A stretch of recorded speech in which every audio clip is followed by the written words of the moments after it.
Wala ba tayo racket ngayon? Andiyan ka pala. Tangan nyo kahapon. Oh, kinuha mo Coco Crunch. Nagutom kasi ako bigla eh. Kaya nga, kaya pera oh. Isang beses nga may aso ako pinata sa ko, shit! Hanggang namatay, nakaupo. Ay, nako. Anong tanga talaga nung dalawa kahapon. Sana nagkapera kami ngayon eh. Kung kinuha charger ba naman, tsaka Coco Crunch. Katanga, kakainis. Pagbuhat nga muna.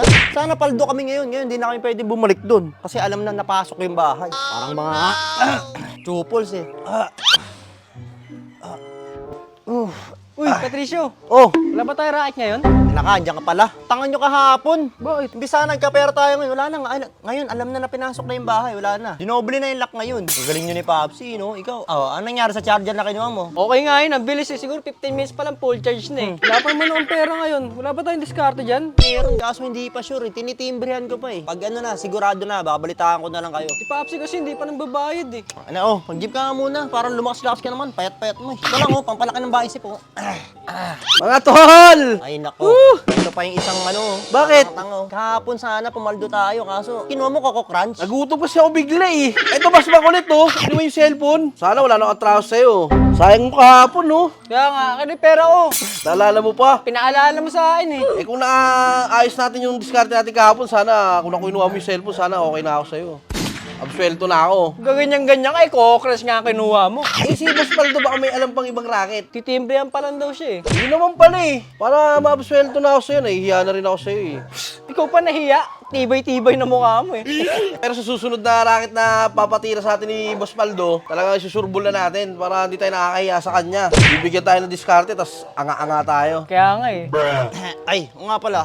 Yung susunod na plano kasi natin, takot ba kayo sa aso? Ako hindi. May aso kasi doon, pero maliit lang naman yun. Hindi naman yun. Pag dumadaan ako doon, naririnig kong tahol nun. Parang tuta lang yata yun. Wala yun, babatukan ko lang yun pag nakita ko yun. Yan. Halo ka na ha. Sa dog lover ako tol. Pag ginanyo isang aso, napapaamo ko agad. Yan maganda. Gusto ko yan. Ako rin naman eh. Hindi naman ako takot sa aso eh. Ikaw ka naman, baka mamaya pag nakakita ka ng aso, manigas ka dyan. Wala yun. Aso? Panisahan yung gagi.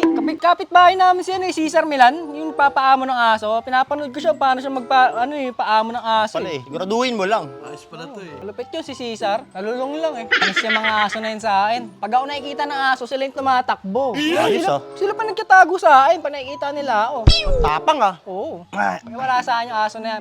Gusto mo pasukan na natin yun eh. Muna, bukas na. Kasi alam ko may tao parang yun. Bukas yata alis yun, magsuswimming yung silang pamilya. Alam ko, bukas walang tao yun. Pasukin natin yun.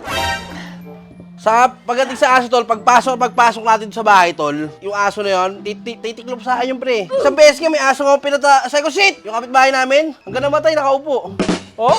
Oo. Malupit pala to eh. Kaya wag na kakaba sa mga aso-aso na yan. Wala yan. Panis sa atin yan. Masyado Ipis na lang tingin ko sa mga yan. Lalo na tuta pa. Ewan ko na lang. Basta kunin mo lahat ng makukuha natin doon. Ako lang bahala sa aso. Pero yung aso na yan, wala sa atin yan. Tatadya ko nga agad niya pag nakita ako, di ba? Oh, basta bukas ha. Siguraduhin nyo lang buo loob nyo ha. Matulog kayo na maaga para naman di kayo kakaba-kaba bukas. Lalong-lalo ka na.